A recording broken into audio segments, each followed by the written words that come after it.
You categorize this as one of the worst days of your life. Worst day, worst engagement. You know, like I told you in a previous recording, like we've committed more crimes against humanity than the worst person you know that's incarcerated. Think about the worst person you know that's incarcerated that you grew up with or know, and that most heinous crime, bro, I got a fruit salad on my uniform. Got a fruit salad. You ever see, you see somebody in the Marine Corps or any other services, those ribbons and medals that they have on their chest, you know, with the exception of maybe one or two of them, bro, there's murder behind that shit. There's murder. So from time to time we would do reconnaissance. We would do reconnaissance patrols.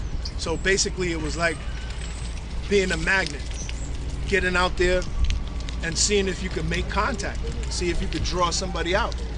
And we happened to be out one day, and you know, started hearing a little commotion, but we got fired on. And our doctrine in the Marine Corps, near ambush, we attack the ambush. Don't run away from the ambush, you attack the ambush. A far ambush, you lay down the base of fire, and then you have elements moving towards where the gunfire is coming from. So when we got hit initially, it was a near ambush, so we kind of assaulted our way through. But the dudes that fired on us, they displaced. You know, they shot us a few times and then they dipped. And as we moving up on the objective, you know what? From the distance, what we saw. You'll see in some of those pictures. What we thought was piles of trash, and we figured, all right, you want to hide behind a pile of trash? We got on the horn and we called in Puff. So Puff is a C-130 plane. It's got a cannon on it, mini guns. Now you could fit it out with whatever you want. This one happened to be fitted with a 105 and some mini guns, and you know, they let them have it. So after an engagement like that, what you would have to do is you'd have to work through the engagement, and if you did find the people that ambushed you, what you would do is you do the battle assessment. So you check out the uniforms, check out their boots, their weapons, new, old, clean, are they kept up, if they have any documents on them. So we pulled up. I mean, the first thing that caught me was the crying, and still today, I have two triggers: trash, trash, and the sound of a child crying. I can't get that out of my head. So one of those structures that I was telling you about, it was, you know, kind of flattened, it was half standing, but as we're moving up on what we think are the people that perpetrated, you know, we're starting to see clothing, body parts, flesh, blood, but it's the crying. Me and the guy that I was with semi made entry into this one spot, and off in the little corner, off on the one side, we saw it appeared it was a child. So from her waist down, bro, it looked like somebody took a hot knife and just laid her down. What was that stuff we was talking about earlier? That Ready kit, that Goober's peanut butter and jelly. That's kind of what it looked like, but it was just brown and red.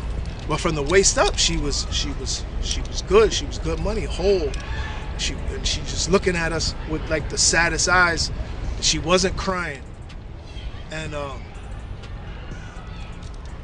so to see her, we're thinking about first aid, TCCC. And it's weird. When I pulled my mask down and she saw my face, she saw the lower side of my face, and I think it must have registered to her that, you know, I'm a brother. And bro, her eyes opened up. She had the worst look of fear, and I'm trying. My mind is fucking with me because it's like, okay, how do you? So it's like, stop the bleeding, start the breathing, treat for shock. How are you gonna? I'm looking at this little baby, and it's like, how are we gonna stop the? How would you stop the bleeding? And as you know, it seemed like forever, but I'm sure it was just a matter of not even minutes, it was seconds. The platoon sergeants that are with us, they're basically telling us, like, listen, we gotta go. So we started hearing, sporadic rounds off in the distance. And bro, we had to leave. We had to leave her. I see this little girl every night, bro, in my dreams. That's the craziest thing.